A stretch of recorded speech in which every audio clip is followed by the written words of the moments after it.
Seminario Internacional Acciones Universitarias para la Mitigación del Cambio Climático. Dr. Rodrigo Lozano Ros. Es ingeniero químico con estudios avanzados en Administración y Política Medioambiental, MSc. Cuenta con un doctorado en sostenibilidad de la Universidad de Cardiff, Reino Unido. Ha dedicado más de 20 años a investigar cómo hacer más sostenibles a organizaciones de todo tipo, abordando temas como la economía circular, eficiencia energética, química verde y reducción de desechos. Actualmente es Senior Research Fellow en TU Dresden, Alemania, y dirige su empresa Organizational Sustainability Ltd. También ha sido profesor visitante en universidades de Austria, Sudáfrica y Suecia. Durante los últimos 4 años, ha sido nombrado dentro del 0.2% de los mejores investigadores del mundo, según Stanford Elsevier. Dr. Rodrigo Lozano Ros. Bienvenido. Perfecto, pues muchas gracias, Sergio. Creo que es la tercera vez que me invitas, tercera o cuarta. Gracias, señora Angelina, y a muchos otros que tengo un rato de no ver. Tengo la ventaja y desventaja de ser el primero aquí en contarles más mentiras o menos mentiras, y espero que estén más o menos despiertos. Yo les tengo ventaja porque tengo 8 horas son 8 horas más adelante, y bueno, un poco aquí me tendrán que disculpar porque las diapositivas están en inglés. Las quería poner en alemán, pero Sergio me dijo, no, en húngaro sí, pero en alemán no. Bueno, sabemos un poco del cambio climático, y aquí es un poco lo que ha estado pasando desde 1970, y hay gente que dice, bueno, tengo 48 años o 58 años, y hay gente que dice, bueno, yo nací cuando las partes por millón de CO2 estaban en 250. ¿Y cuántos de ustedes aquí nacieron cuando ya estaban en 400 partes por millón? Levanten la mano. ¿En 150? Algunos pocos por aquí, no todos, pero sí algunos. Y es problemático porque estamos generando una gran cantidad de dióxido de carbono y de metano. Por ejemplo, el metano tiene 20 veces más el potencial de invernadero que el CO2, y es un gran problema. Pero ahí vemos cómo aumenta. Una cuestión también aquí es que mucha gente piensa de su lado izquierdo, mi lado derecho, lo que creemos que afecta al cambio climático. Y aquí vemos, por ejemplo, el reciclo, 59%, pero la realidad es otra. La realidad vemos que es el 0.2%, ahí en la parte derecha. Tenemos la energía renovable como siguiente, y vemos abajo no tener un coche. Bueno, pero también tenemos que ver en dónde. No tener un coche en Monterrey o en ciertas zonas nórdicas, por ejemplo en Suecia, donde estuve viviendo un rato, es complicado, es muy difícil. Ustedes traten de moverse en Monterrey en bicicleta en verano, en agosto, con unos 45, 46 grados de temperatura, o en Suecia a menos 25, con un tanto así de nieve. Duele mucho. Entonces ahí tenemos unas partes de las que el cambio climático hay que pensar en lo que sí es y no tanto en lo que creemos. He tenido yo diferentes conferencias entre universidades, compañías donde me dicen, es que hay que reducir completamente los vasos desechables de poliestireno. ¿Cuánto afectan los vasos desechables de poliestireno? ¿O es solo una cuestión ahí de reputación? Cuando hablamos de universidades, hablamos de un sistema universitario en la cuestión de sostenibilidad. Sergio mencionó 3, la educación, investigación y la vinculación. Tenemos en esas partes las operaciones del campus, muy, muy importantes. Cómo operamos al campus, la parte de agua, de energía, de cómo tenemos la infraestructura, los edificios viejos, los edificios nuevos. Tenemos también la parte de colaboración con otras universidades, y lo estábamos hablando con Sergio, entre, por ejemplo, universidades de Monterrey, el TEC y la Autónoma, pero universidades también, la Autónoma, la Nacional de México, y con otros países. Muy importante, tenemos la evaluación y los reportes, y esto no es solo la parte de cambio climático, es también la evaluación y reportes de efectos económicos, efectos sociales y efectos transversales, que son muy, muy importantes. Tenemos la gobernanza, el institutional framework, como se dice muchas veces en inglés. ¿Cómo viven ustedes como estudiantes cuando vienen aquí a la universidad? ¿Qué tanto sienten ustedes que la universidad es sostenible, sustentable? Y hablamos de la parte ambiental, claro, es muy importante, pero también la parte social, la parte económica, y la parte del tiempo, que es la parte de sostenibilidad, que mucha gente se les olvida, y viene en el reporte Brundtland y en las definiciones originales de la sostenibilidad. Esta generación y las futuras generaciones, y las pasadas generaciones también. Hablamos de educar a los educadores, y eso es una de las partes más importantes, porque si nosotros como profesores no sabemos de la sostenibilidad, ¿cómo les vamos a transferir a ustedes, estudiantes, la sostenibilidad? ¿Y en qué cursos? ¿Es necesario poner un curso de sostenibilidad que todos los estudiantes lo lleven? Muchas universidades lo han intentado y créanme, no funciona, porque los conocemos ustedes estudiantes. Van, estudian para el curso y 5 minutos después, ya se me olvidó. Lo mejor es tratar de meterlo de diferentes formas en los diferentes cursos. Y, como Sergio comentó, tenemos la contribución de las universidades, del sistema universitario, a los objetivos del desarrollo sostenible. Son 17 que no son indivisibles, todos se tienen que abordar todos, también depende en dónde estemos. Por ejemplo, la vida bajo el agua en Monterrey es poco complicada, ¿verdad? No digan ahora porque el río que Santa Catarina lleva un poquito de agua, pero generalmente no. Pero si te hablamos de ciudades, por ejemplo, como Vigo, Coruña, en España, como Veracruz, ahí sí es muy importante. Entonces tenemos que ver también dónde está. Y recordemos una cosa, los objetivos del desarrollo sostenible fueron creados por los gobiernos y para los gobiernos. Nunca fueron creados para las universidades o para compañías o para otro tipo de organizaciones.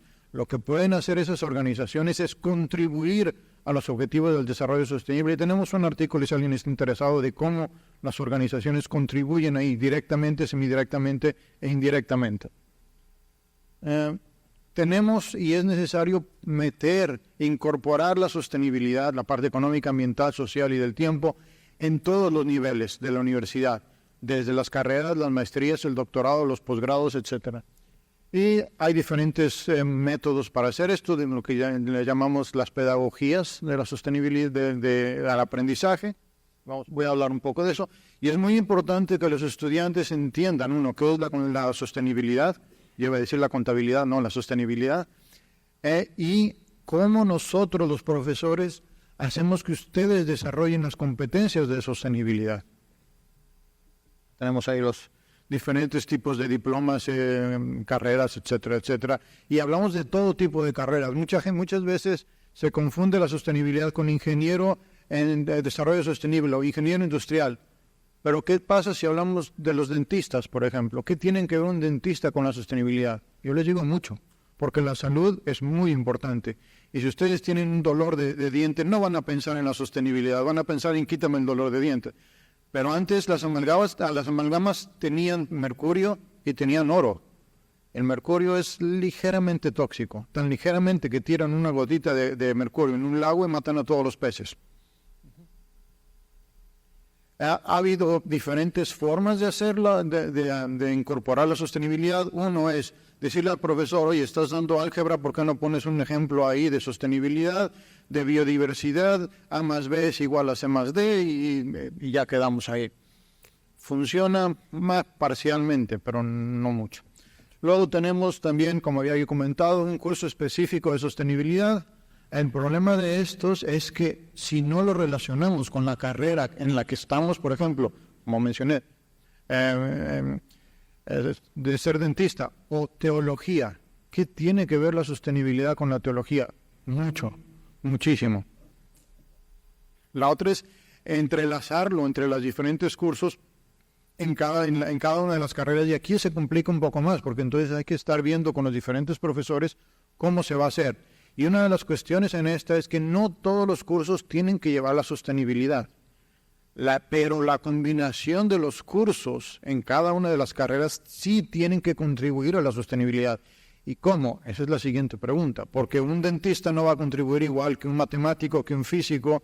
Eso ya empieza a sonar como un chiste, ¿verdad? Un matemático, un físico y un dentista entran al bar y... no, eso es para rato. Tenemos una especialización en desarrollo sostenible, una ingeniería, por ejemplo, en desarrollo sostenible, licenciatura en ingeniería en desarrollo sostenible, una maestría, un doctorado, y estamos yendo un poco más. O tenemos estas cuestiones de un posgrado. Estos son algunos ejemplos, y pongo el primero, no es por hacerle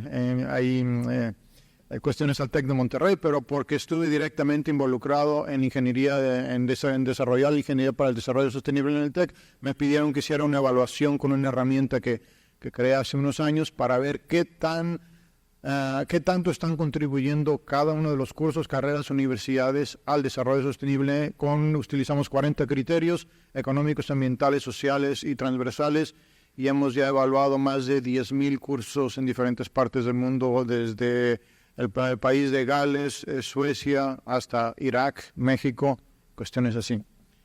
Tenemos cursos en responsabilidad social corporativa y sostenibilidad, cursos de aprendizaje a distancia, la taxonomía de Bloom. Si ustedes son profesores, seguramente se han encontrado con la taxonomía de Bloom. Si no son profesores, no se metan con eso porque no es tan relevante. La cuestión de exalumnos, y eso es un trabajo que estamos ya empezando a hacer con diferentes personas, y cursos en cambio organizacional para la sostenibilidad en diferentes partes.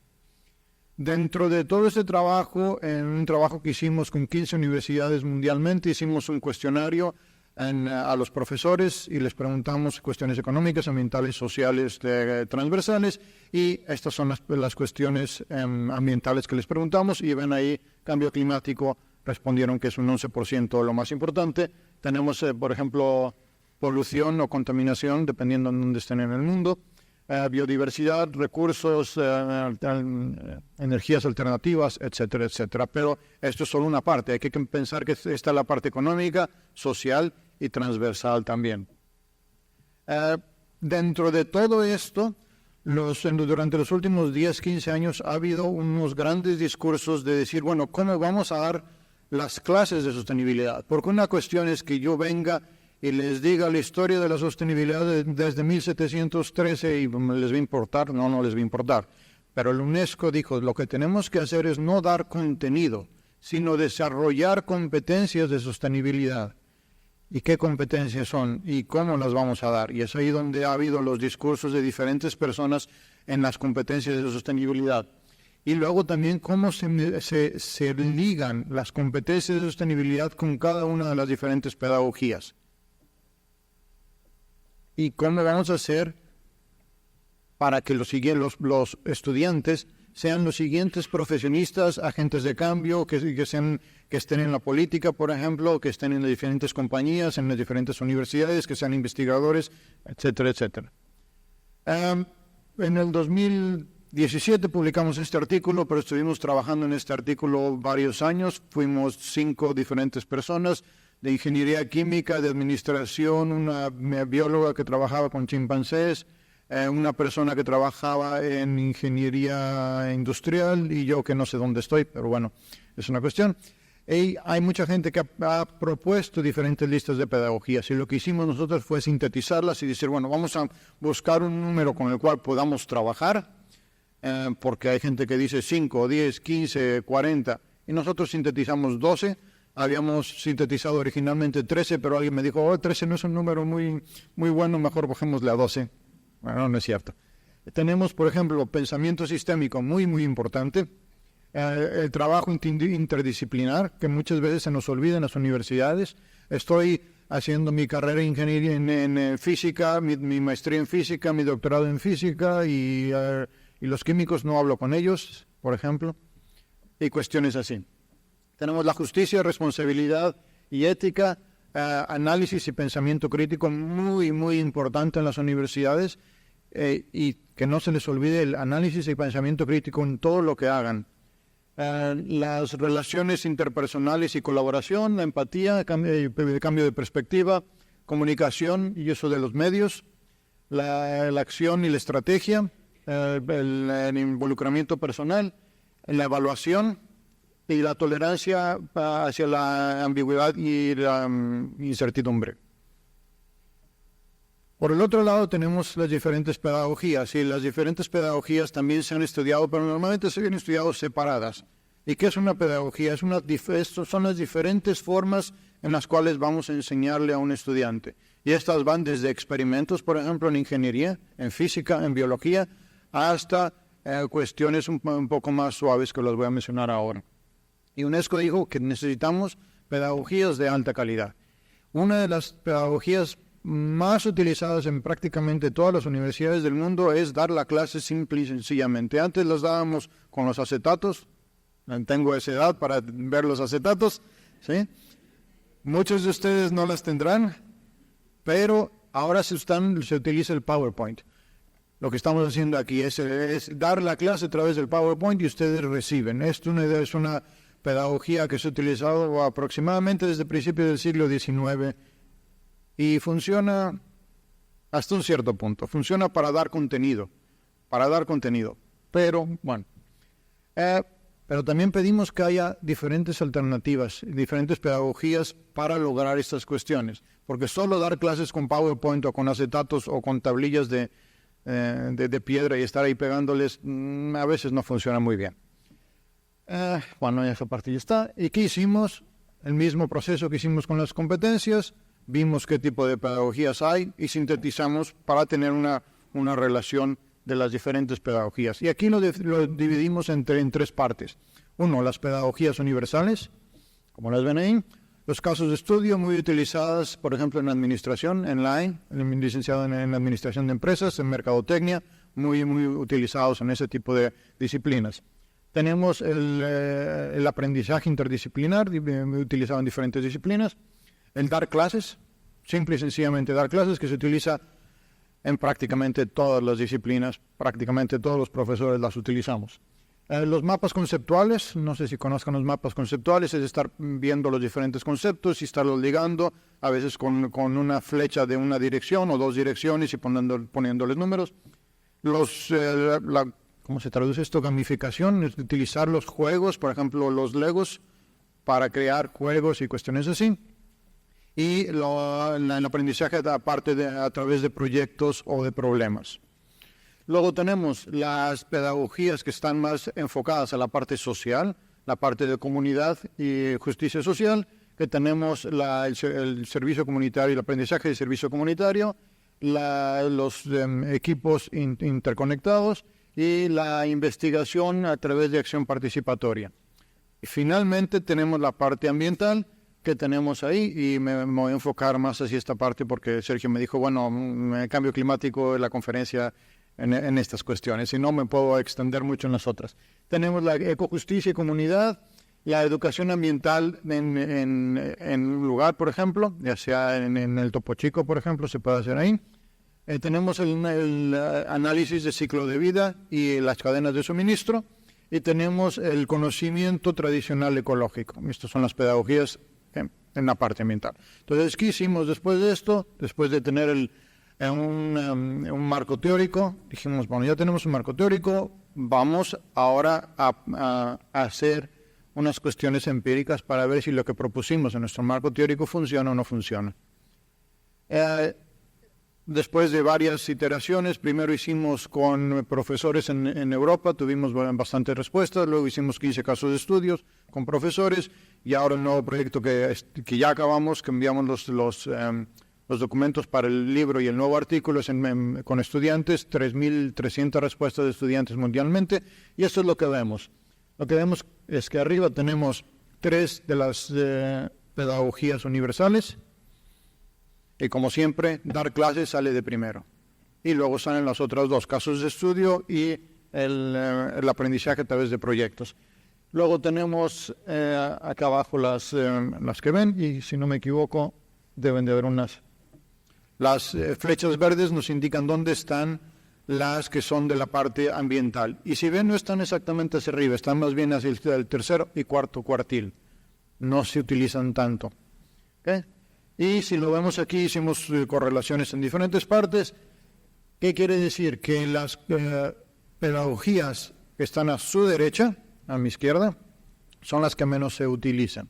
Y son las que menos tienen correlación, son las que menos se utilizan, y tiene esto un puntero, sí, o no tiene.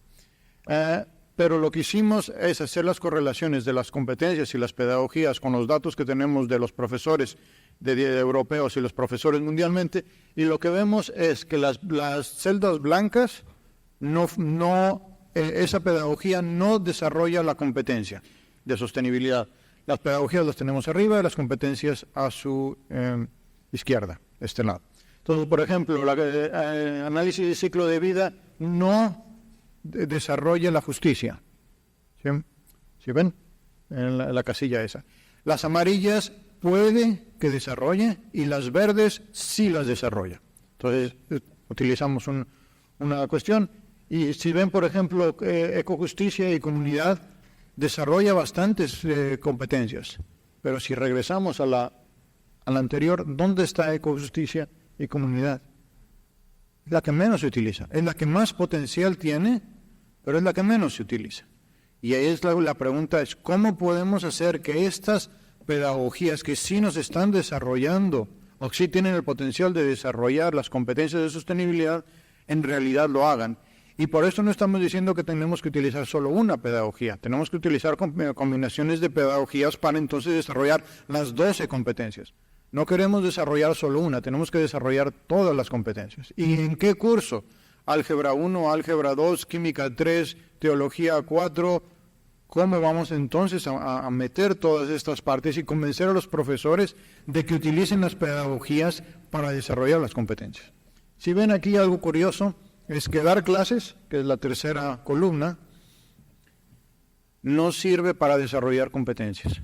Lo que sirve es para dar contenido, pero no sirve para desarrollar competencias. No por eso estamos diciendo dejen de dar clases. Lo que estamos diciendo es hay que cuestionarnos cómo damos las clases y ver si tenemos que cambiar la forma de dar de clases o decir, damos la clase para dar contenido en los primeros años de la carrera, pero después para pensamiento crítico tenemos que utilizar otro tipo de pedagogías. Aquí estamos ya viendo las 15 universidades que tenemos. Son las universidades de Gävle, Helsinki, Parma, Coruña, Las Américas, Puebla, Lefke, Ciencias Ambientales en Colombia, la Universidad de Nyíregyháza en Hungría, siempre me cuesta mucho mencionarlo, la Autónoma de Madrid, la Aberta en Lisboa. Tenemos también la Central University of Technology en Sudáfrica, la Universidad de Varsovia, la Universidad de Belgrado y la Universidad de Zaragoza. Y aquí lo que hicimos es ver la misma cuestión de posicionamiento de las diferentes pedagogías en cada universidad para ver cómo se comparaban. Y vemos que, otra vez, dar clases no sale de primero. Luego tenemos casos de estudio y aprendizaje de problemas, por problemas o por proyectos. Y hacia abajo, otra vez nos quedan las muy importantes, porque ya vimos que sí tienen bastantes correlaciones y que sí desarrollan las competencias. Entonces la pregunta es, ¿cómo podemos hacer para que los profesores entiendan este tipo de pedagogías y desarrollen mejor las competencias? Y vemos aquí ya otra vez las correlaciones a través de esas 15 universidades. Y otra vez, dar clases no funciona. ¿Okay? Igual dicen los estudiantes, las clases no funcionan. ¿Okay? Aquí lo que hicimos fue un agrupamiento de las competencias, un agrupamiento de las pedagogías y después unas regresiones para ver qué tanto desarrollaban. Y si ven, por ejemplo, las competencias universales que ya las teníamos, tienen un cierto desarrollo de las competencias extrospectivas sociales y un poco menos hacia las otras dos. Las pedagogías sociales desarrollan las competencias extrospectivas, bueno, prácticamente todas, pero la parte ambiental, la que más desarrolla son las competencias agrupadas en este grupo cogitativo procesual, pero está en punto 2.19. Si comparan con nosotros, son bastante más bajas. Entonces, lo que nos está diciendo esto es que no están funcionando, por lo menos desde el punto de vista de los profesores. De los estudiantes cambia un poco más. Y si ven las otras dos, no funciona. Entonces, ¿qué es lo que queremos hacer? Lo que necesitamos hacer es convencer a los diferentes profesores que utilicen diferentes pedagogías y que la parte de sostenibilidad no es solo el aprender del cambio climático, es aprender del cambio climático, tener un pensamiento sistémico, es un pensamiento a largo plazo, es un pensamiento crítico, es un pensamiento de todas las diferentes competencias. Y cuestionarnos a nosotros mismos, cuestionar a nuestros profesores de una forma informada, no nada más decirle, Sergio, tú no sabes nada del cambio climático, siendo Sergio el profesor. No, oye, pero ¿qué opinas de esto y esto y esto? ¿Por qué la gente dice que ahora estamos en 450 partes por millón cuando en realidad deberían de ser 475? Pero de una cuestión informada, de una forma informada. Y tenemos que hacer que los profesores entiendan que solo dar clases no nos va a ayudar para desarrollar las competencias de sostenibilidad ni entender el cambio climático. Ese soy yo en unos 200 años, no es cierto. Es de Leonardo da Vinci, y una de las grandes ventajas de Leonardo da Vinci es que era un gran artista, pero era también un gran ingeniero. Y lo que decía era, para desarrollar una mente completa, tenemos que estudiar la ciencia del arte, tenemos que estudiar el arte de la ciencia, aprender a cómo ver y entender que todo está conectado con todo lo demás. Y es muy importante para el cambio climático y para la sostenibilidad. Y Armandina dijo, cambio climático sí, pero calidad del aire también sí, pero pobreza también, pero transporte también, pero la parte económica también. Y todo tiene que estar ahí conectado. El cambio climático es muy, muy importante para la educación para el desarrollo sostenible, pero no es lo único. Tenemos muchas otras cuestiones que tenemos que ver, por ejemplo, biodiversidad, agua, pobreza, cuestiones de género, como mencionó Sergio, cuestiones ahora de inteligencia artificial, por ejemplo, la seguridad de la inteligencia artificial, pero también las diferentes cuestiones de las diferentes generaciones en este momento. No es lo mismo hablar con una persona de 18 años con una persona de 80 años. Una persona de 18 años ya prácticamente nacieron con el celular en la mano. Una persona de 80 que le dices, tienes que hacer la banca en línea, ok, es un poco complicado. Y tenemos que pensar que la sostenibilidad es la parte económica, ambiental, social y temporal. Las generaciones pasadas, presentes y futuras. Ok, muchas gracias. Seminario Internacional Acciones Universitarias para la Mitigación del Cambio Climático. Dr. Alejandro Recia Perazo.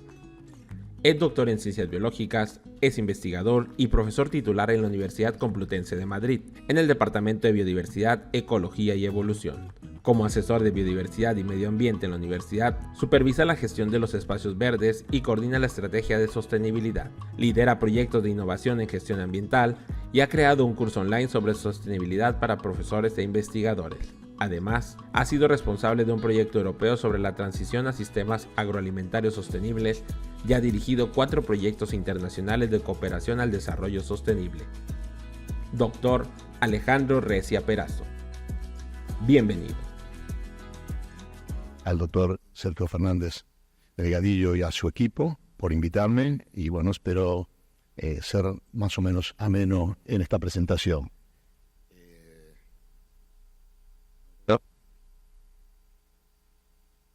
¿Parece alguien? Ahí, toda, ahí. Bueno, yo soy profesor de la universidad, pero además soy asesor del vicerrectorado.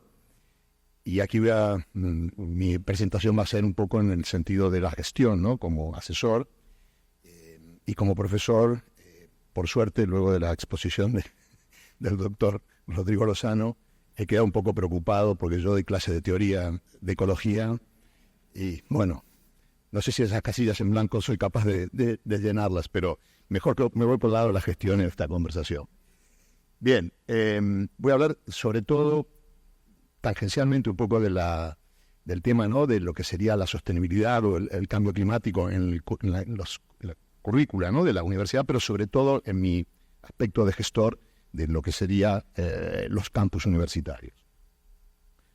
Evidentemente, ¿no? Tenemos una situación en un contexto global de policrisis, como la denominó, ¿no? el foro de Davos, que es un foro económico, y siendo policrisis, ¿no? Donde vemos que la emergencia climática, bueno, el cambio climático, ¿no? Que deviene una emergencia climática que nos obliga a tomar medidas, la pérdida de biodiversidad, la propagación de epidemias, la urbanización descontrolada.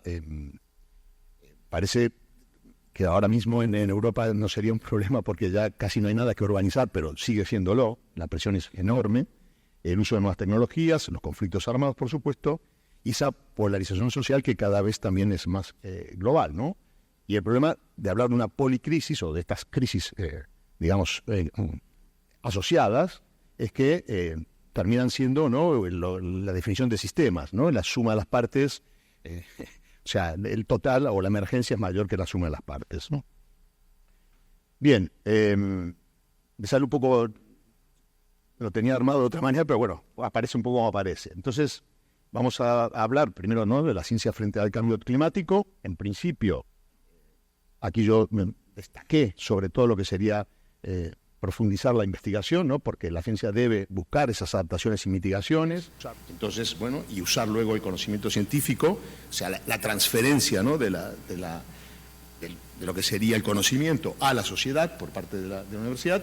Y el cambio climático, porque, bueno, evidentemente es una amenaza, no solo, o sea, muchas veces se habla de la biosfera y parecería, o bueno, al revés, o se habla de ese componente de la sociedad, del componente humano, y en definitiva está entrelazado, ¿no? Evidentemente la ecosfera o esa biosfera, o el resto de la biosfera y la sociedad humana están completamente relacionados, con lo cual ese cambio climático no afecta obviamente a todo el conjunto.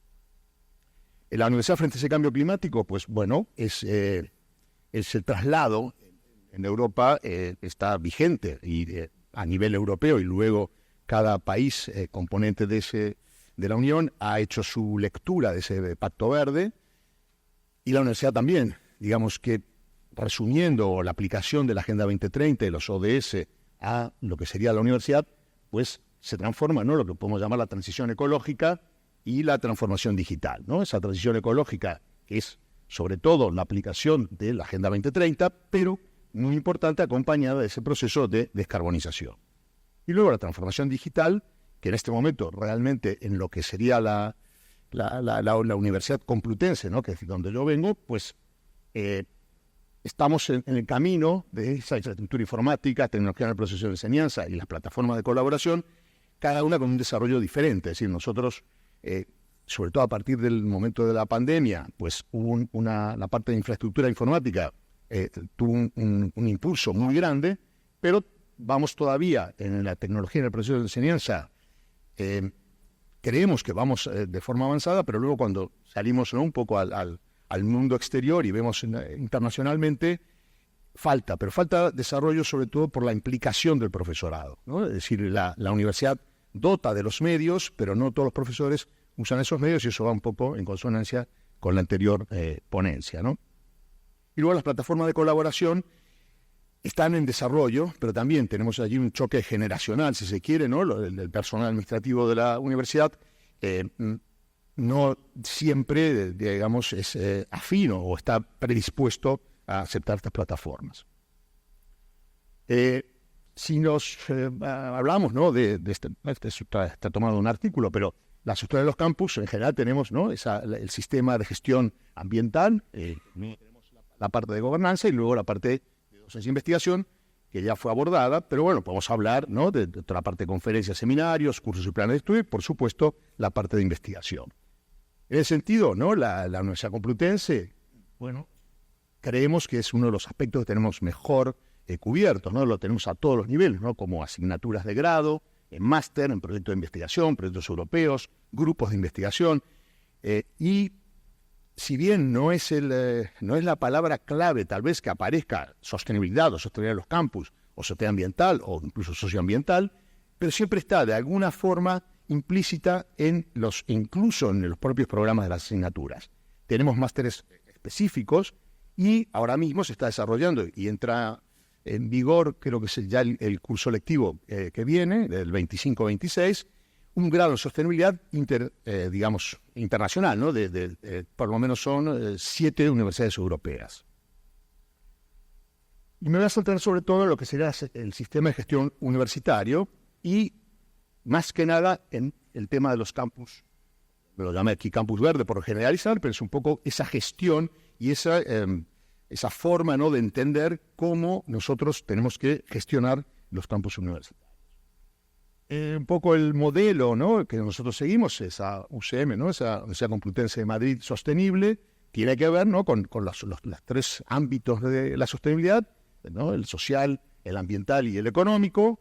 Pero bueno, nosotros nos vamos a centrar sobre todo, y en esta exposición, en la parte que tiene que ver con la parte ambiental, porque, digamos, el aspecto social o la responsabilidad social de la universidad, pues lo lleva, digamos, otro vicerrectorado, y la parte de economía también. Y además es el tema de los presupuestos, que es algo realmente muy sensible y que escapa un poco a incluso diría yo a la propia autoridad universitaria, y depende capaz ciertamente de los gobiernos, ¿no?, que toquen en la Comunidad de Madrid.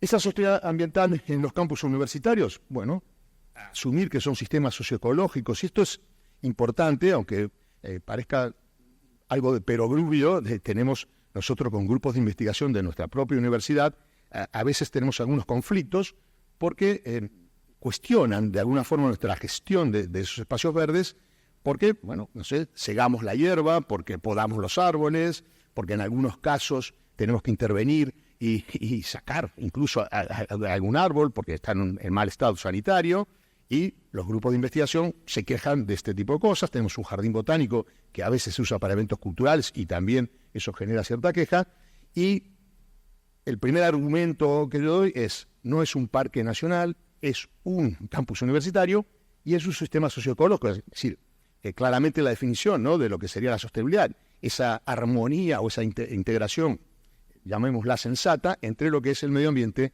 y la sociedad, en este caso la sociedad, la comunidad universitaria. La Universidad Complutense tiene 70.000 estudiantes, tiene aproximadamente unos 10.000, bueno, casi 20.000 personal entre docente y no docente, es decir, y circulan por los campus de la universidad unas 100.000 personas. Entonces, eso es algo que no podemos olvidarlo. Entonces, de alguna forma, bueno, esa relación sensata que hablaba, y, no sé, por dar una definición o por dar algo conceptual, ¿cómo entendemos esa sostenibilidad?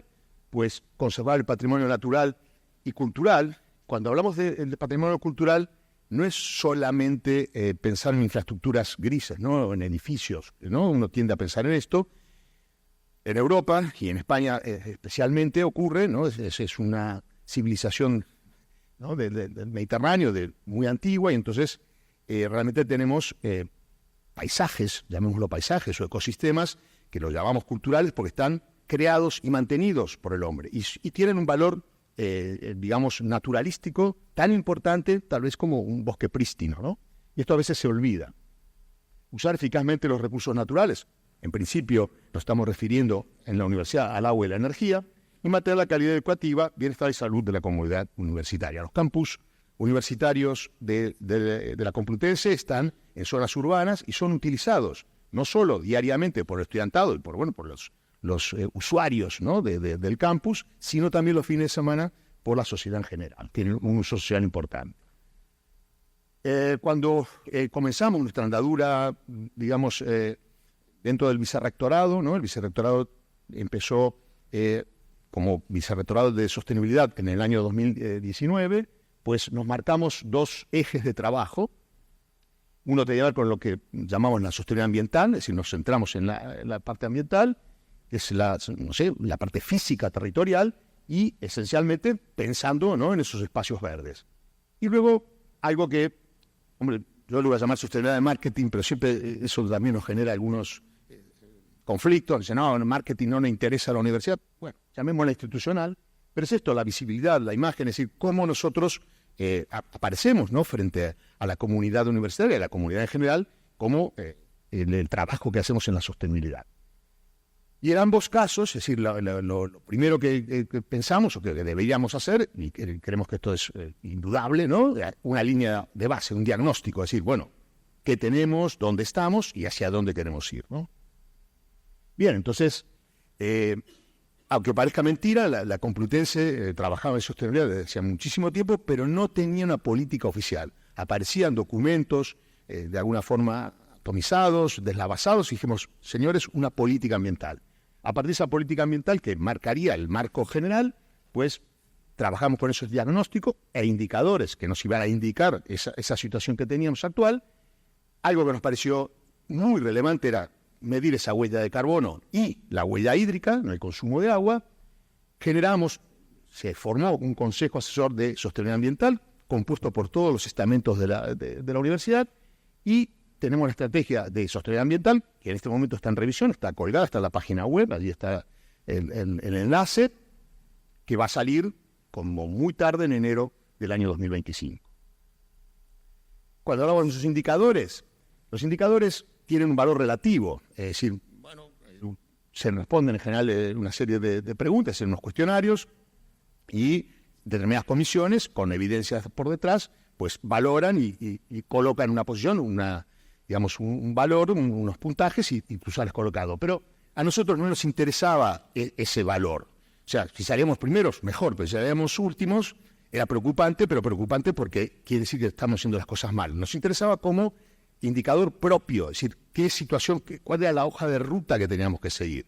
Por un lado, qué era lo que se consideraba esa sostenibilidad ambiental, que consideraba, digamos, el mundo, que era la sostenibilidad ambiental, al margen de nuestra propia definición, que esos eran los cuestionarios, las preguntas que nos hacían, y luego en cuáles salíamos mejor o peor puntuados, ¿no? Bueno, participamos en más de uno, y luego, como indicadores, partimos de esas tres cuestiones. Todo lo que tenía que ver con la composición o la biodiversidad, si se quiere, que no era exactamente la biodiversidad, pero bueno, una parte de esa biodiversidad vegetal de los espacios verdes, esa huella de carbono y la huella hídrica. Y entonces sí, a partir de esos resultados, sacar planes y proyectos objetivos en el sentido de que estaban fundamentados o respaldados por ese diagnóstico. Nos planteamos, esto lo hace la Agencia Ambiental Europea, ¿no? Este es un campus ideal. Evidentemente nuestro campus se parece poco, pero se parece un poquito. No, es decir, cada realidad nos va a permitir tener un campus ideal. Nosotros no podríamos llegar a ese campus ideal. Para empezar, no tenemos un río que atraviese el campus, pero bueno, es saber que partimos de este ideal. ¿Cómo? Lo tengo aquí, perdón. Bueno, tengo aquí algo que me parecía que era qué tipo de gestión hacemos nosotros. Bueno, lo que se llama, ¿no?, las soluciones basadas en naturaleza o la adaptación al funcionamiento ecosistémico. Es decir, lo que tratamos es hablar de renaturalización más que plantación o reforestación. Es decir, darle una connotación mucho más ecológica, más que, digamos, ingenieril, ¿no?, por decirlo de alguna manera. La Universidad Complutense tiene dos campus, el campus de Moncloa y el campus de Somosaguas. El campus de Moncloa son prácticamente unas 500 hectáreas, de las cuales casi la mitad son zonas verdes, y el campus de Somosaguas son unas 60 hectáreas, también prácticamente la mitad son zonas verdes. A favor y también en contra, tenemos que en el campus de Moncloa la parte de infraestructura gris, prácticamente la mitad está declarada bien de interés cultural por la Comunidad de Madrid. Esto nos enorgullece por un lado, pero nos coarta, nos limita muchísimo nuestra actuación. Es decir, por ejemplo, estamos poniendo placas fotovoltaicas, pretendíamos en todos los techos, todos aquellos edificios que están protegidos no podemos, y los no protegidos tenemos que pasar, pero vamos, unas inspecciones súper rigurosas. Hemos tardado 3 años en empezar a hacer la colocación, teniendo el plan ya y el dinero para hacerlo, ¿no?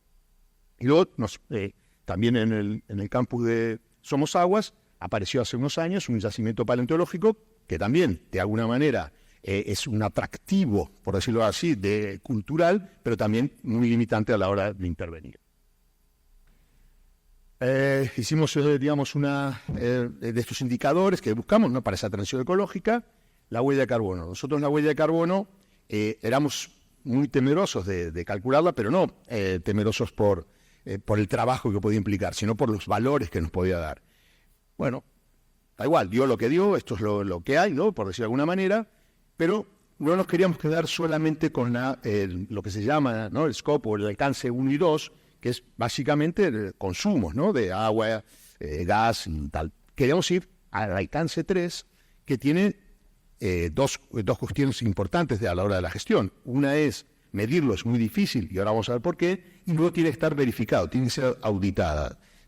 La certificación de la huella de carbono se presenta al Ministerio de Transición Ecológica en España y se certifica una vez presentados esos datos. En el alcance 3 sí lo tiene que presentar directamente la auditora, se tiene que pasar por la auditoría. Bueno, lo hemos hecho y claro, al margen de los números, ¿no?, insisto, la huella en este momento es de unas 30.000 toneladas, ¿no?, de dióxido de carbono anuales que tiene la Complutense. Es difícil hacer una comparación, ¿no?, porque tendríamos que comparar campus de las dimensiones y de los componentes parecidos a nosotros, pero bueno, lo que importante es tener un plan de reducción, un plan de ataque y luego ir mejorando esa huella con el tiempo. ¿no? Aquí tenemos los valores, ¿no? Lo que decíamos. Y de esto podemos luego hablar, pero fijaros que son más o menos unas 36.000 toneladas y cómo están repartidas, ¿no? Esas 36.000 toneladas. Fíjense que el alcance 3, que tiene que ver verdaderamente con lo que sería, la parte funcional, pero no la funcional estática, sino más dinámica, ¿no? Uso de papel, fotocopias, etcétera, pero sobre todo tiene ahí algo clave, que es la movilidad, ¿no? Y si se fijan, es, digamos, el doble, o sea, el funcionamiento estático, ¿no? El agua, el gas y tal, son 12.000 toneladas, y 24.000 la movilidad del personal, ¿no? De estudiantes y personal. Con lo cual, esto a la hora de tomar medidas o decisiones nos condujo a una reflexión muy importante que luego, bueno, en la mesa redonda podemos hablar, ¿no? Luego la huella del agua también, nos llevamos una sorpresa que prácticamente el consumo menos reciclable, o que de alguna manera se considera consumo real, es decir, que no recicla ese agua, pues estaba en el riego, y eso que se riega poco, intentamos regar solamente con déficit hídrico, es decir, en el momento que hay una demanda, digamos, hídrica por parte de la vegetación, si no, no se riega, pero así todo sigue siendo prácticamente el mayor consumo. Hicimos también un inventario del arbolado, es decir, arbustos y árboles, es decir, leñosas, y bueno, también nos llevamos una sorpresa. El último inventario que había, que era del año 2006, pues había inventariados 8.000 árboles. Pues lo hicimos y no creemos, es decir, no plantamos realmente 10.000 árboles, estaba mal hecho o lo que fuera. Hay 18.138 árboles y arbustos, y no solo árboles, y 152 especies. Tenemos una diversidad importante. Pero esto también lo hicimos con el espíritu de saber esos servicios ecosistémicos que presta, ¿no?, ese arbolado, y bueno, hicimos un cálculo también, digamos, económico de esos servicios, ¿no? Y si nosotros quisiéramos reemplazar en algún momento ese bosque urbano que tenemos, pues tendríamos que hacer una inversión de 18 millones de euros. Aquí, si queréis, bueno, voy un poco apretado de tiempo, no lo vamos a ver, pero está también, si entráis en la página web, hay un visor cartográfico donde se puede ver cada árbol de esos 18.000 árboles de los 2 campus de la universidad, con una ficha técnica donde está toda la descripción por especies y, bueno, una serie de morfológicos, gasométricos, datos de toda la vegetación.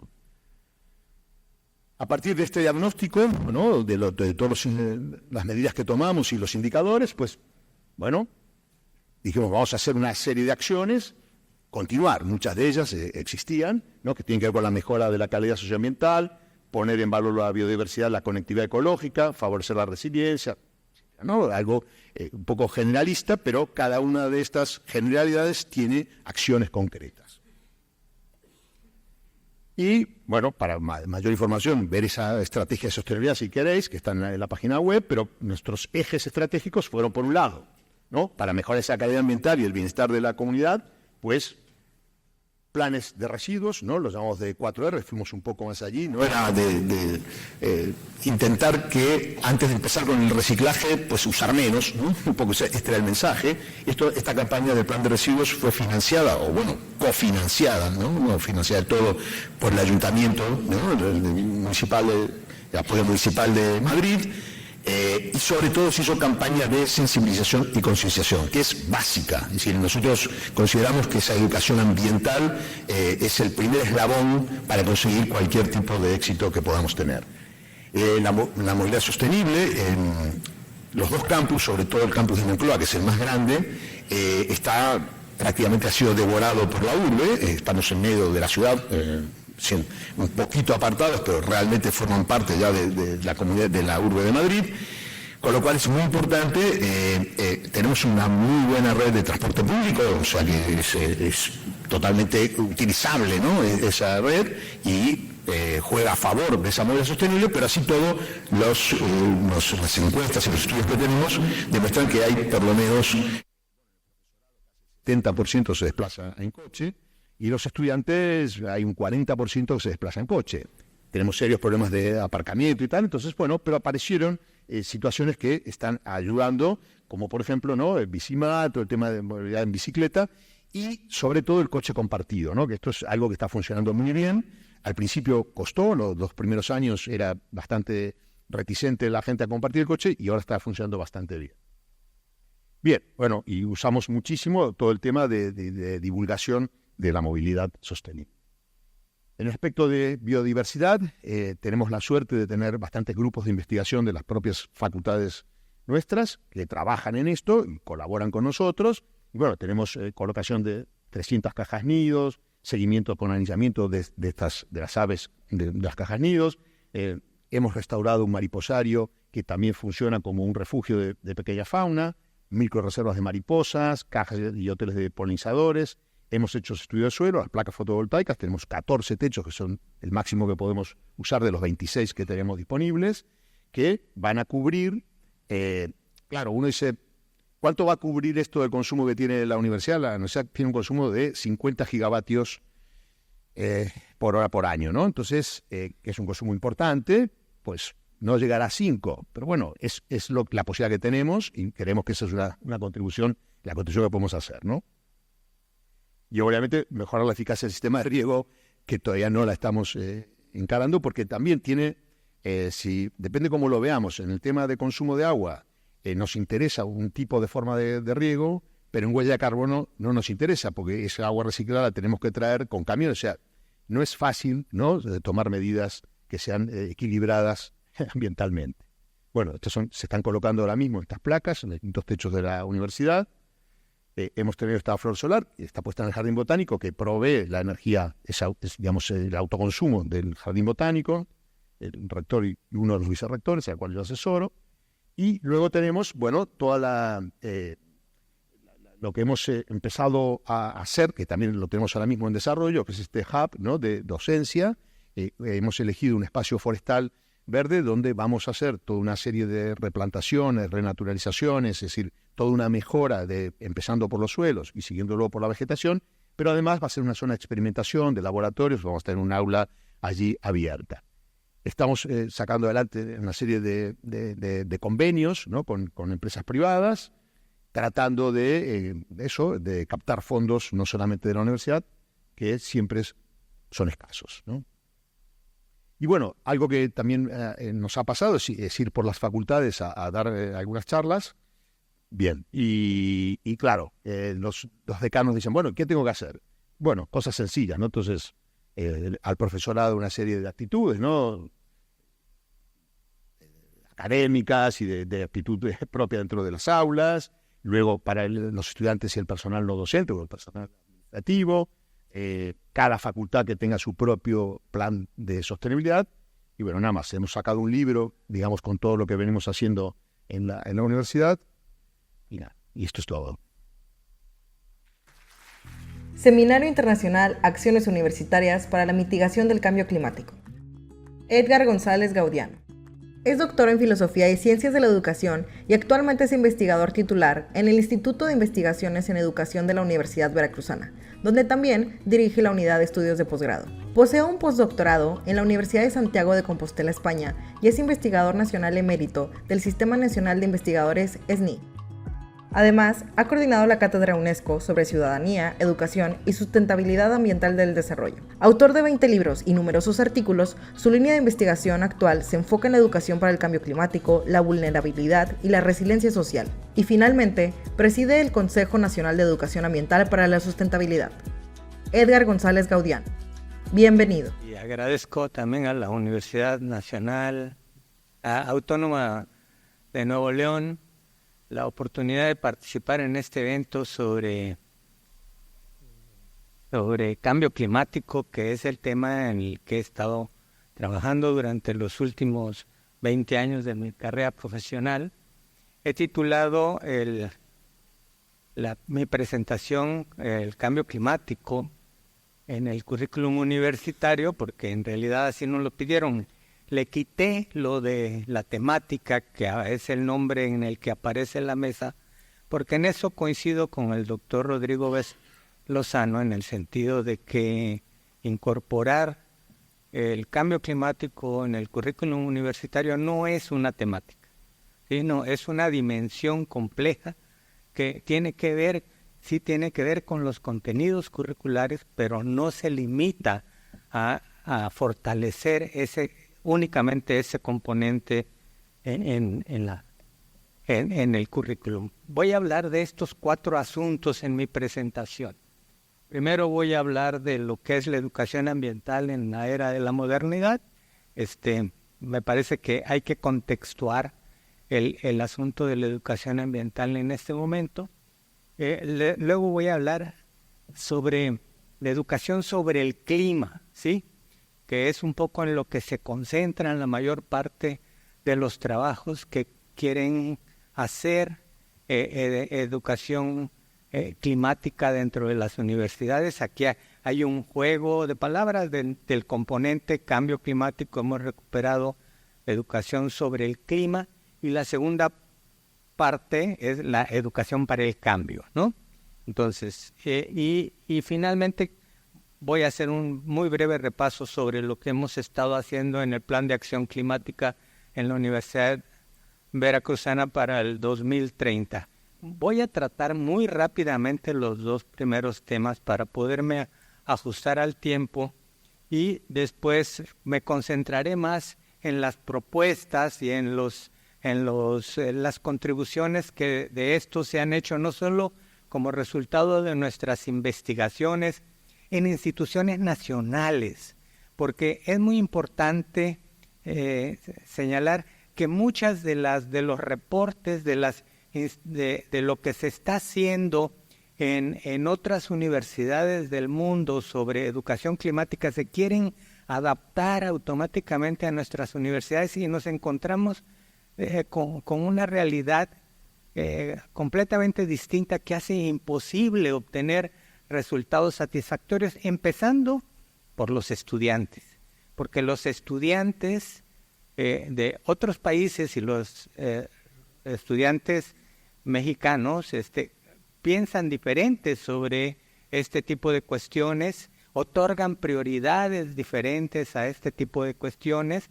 Por lo mismo hemos estado desarrollando estudios comparativos sobre representaciones sociales del cambio climático en varios países y con varias universidades para ver en qué se diferencian, si por ejemplo las estudiantes mujeres tienen representaciones sociales distintas a los estudiantes hombres, etcétera. Entonces, esto es un poco de lo que quiero hablarles ahora muy rápidamente.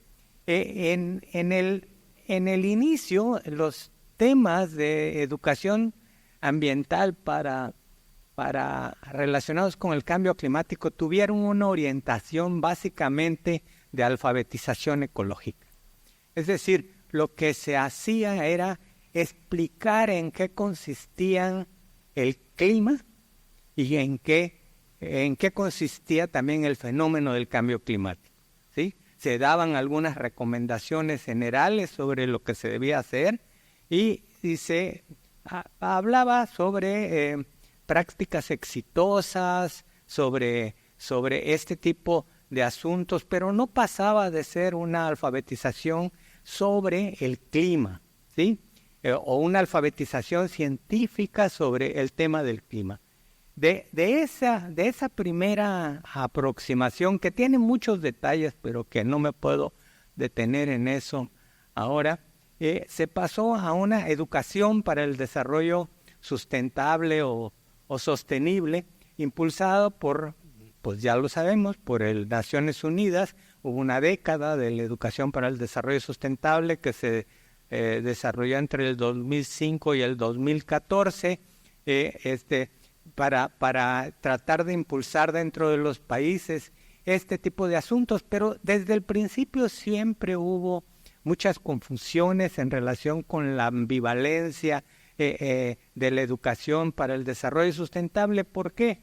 Porque la educación para el desarrollo sustentable de alguna manera estuvo siempre alineada mucho a cuestiones relacionadas con planes de negocios, a cuestiones relacionadas con propuestas que lo que hacían no era cuestionar el el problema del desarrollo, sino hacerle ajustes al modelo como, para hacer que el modelo respondiera mejor a esto que ahora llamado sustentabilidad. Y se mantenía dentro de este presupuesto la premisa del crecimiento económico. Si ustedes ven, por ejemplo, en el diagrama que nos presentó también el doctor Rodrigo Lozano sobre los objetivos de desarrollo del milenio, tenemos el objetivo 8, que es el de crecimiento económico, y el objetivo 13, que es el de acción climática, acción para el clima. Si se alcanza el objetivo 8 en términos de crecimiento económico a nivel mundial, o como ahí lo proponen, dándole prioridad a los países de menor desarrollo, es imposible alcanzar los objetivos, las metas del objetivo 13. Imposible, no se puede, están contrapunteados. Entonces, esos 17 objetivos no forman un sistema, son acciones independientes, podríamos decir que algunas de ellas más apropiadas que otras, pero no son interdependientes, no están articuladas uno con otro. Y el otro gran asunto sobre la educación para el desarrollo sustentable es que se sigue trabajando sobre cómo pertenecer mejor a una sociedad de consumo. No se cuestiona el estilo de consumo, el patrón de consumo que estamos desarrollando en esto. Todo el mundo quiere el último desarrollo tecnológico, etcétera, etcétera, ¿no? Entonces, esto deriva en una serie de problemas que tiene la ciudadanía para actuar contra el cambio climático. ¿Por qué? Porque se parte de una falsa premisa que relaciona el déficit informativo con la inacción proambiental. Es decir, se considera dentro de los procesos educativos que en la medida en que yo proporciono información apropiada sobre el problema que quiero resolver, la persona va a actuar en consecuencia con la información recibida. Eso es falso, por eso es una falsa premisa. Si así fuera, no existirían, por ejemplo, consumidores de tabaco, porque obviamente la información sobre los daños que provoca el tabaquismo a la salud humana ya se conocen por todo el mundo, y sin embargo la gente sigue consumiendo tabaco, sigue fumando.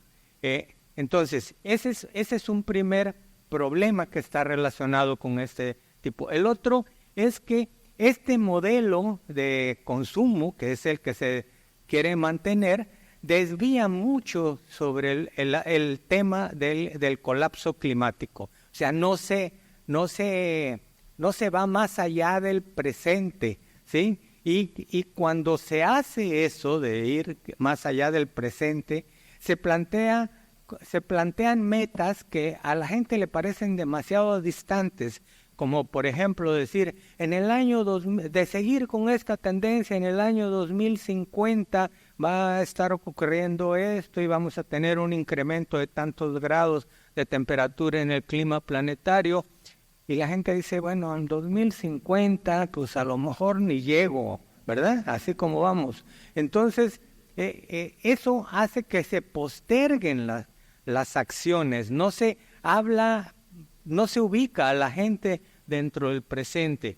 Hay una representación social difusa con un enorme desconocimiento sobre las implicaciones del cambio climático, con muchos sesgos de interpretación. ¿Derivado de qué? Derivado de que la mayor parte de la información que hemos recibido sobre el cambio climático no lo hemos recibido de los procesos escolarizados, dentro de los sistemas educativos escolarizados. Lo que ha resultado en las diferentes investigaciones que se han realizado en muchas universidades del mundo es que los estudiantes han adquirido su representación sobre el cambio climático de la televisión y de las redes sociales. Entonces, hay muchas malas interpretaciones sobre esto del cambio climático. Hay una proliferación mediática impropia y distorsionada del fenómeno del cambio climático, y hay también una asociación emocional negativa asociada al problema que frena el involucramiento de las personas. ¿Por qué? Porque el modificar las pautas de consumo exige a las personas que tengan que renunciar a satisfactores que a algunas personas les ha costado mucho conseguir. Y esto, si no se trabaja con una estrategia pedagógica apropiada, lo que hace es generar resistencias a ese cambio. Bueno, entonces pasando al tema de la educación por el clima, a lo que ha sido este proceso de alfabetización climática de que les platicaba al inicio, se trabaja en realidad sobre procesos curriculares parciales y sesgados, ¿sí? Una de las primeras cosas que tendríamos que hacer antes de pretender incorporar aspectos de sustentabilidad en el currículum universitario o incluso en el currículum de todos los niveles educativos es eliminar todo aquello que es insustentable que se encuentra en el currículum, ¿sí? Porque dentro de los planes de estudio de los distintos niveles y áreas educativas dentro de las universidades, muchos de los contenidos no son favorables hacia la sustentabilidad. Al contrario, son contenidos que responden a modelos de industrialización que nunca, por ejemplo, cuestionan el tema del agua, ya que lo mencionó el doctor Fernández, ¿no? ¿Sí? El tema del uso del agua, que ese modelo de industrialización, se habla básicamente de la cuestión económica que representa el crecimiento industrial en el país. Pero entonces estos contenidos que se encuentran en los diferentes planes de estudio, precisamente son contradictorios con aquellos aspectos que queremos, aquellas competencias que queremos desarrollar dentro de las carreras para trabajar. Se pone énfasis en las competencias cognitivas. Se dejan de lado procesos que son muy importantes para el aprendizaje, ¿correcto? Que es todo la cuestión socioafectiva, como si solo aprender conocimientos teóricos o cuestiones relacionadas con las disciplinas científicas fuera suficiente para provocar esos cambios en las personas.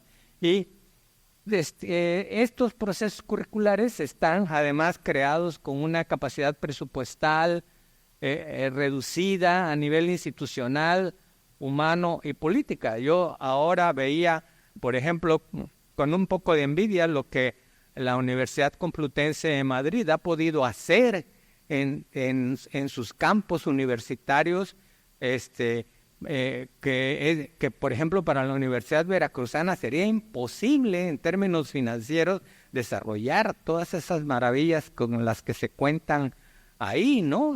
Pero ¿por qué? Porque nuestras universidades públicas en el país trabajan bajo presiones presupuestales muy fuertes,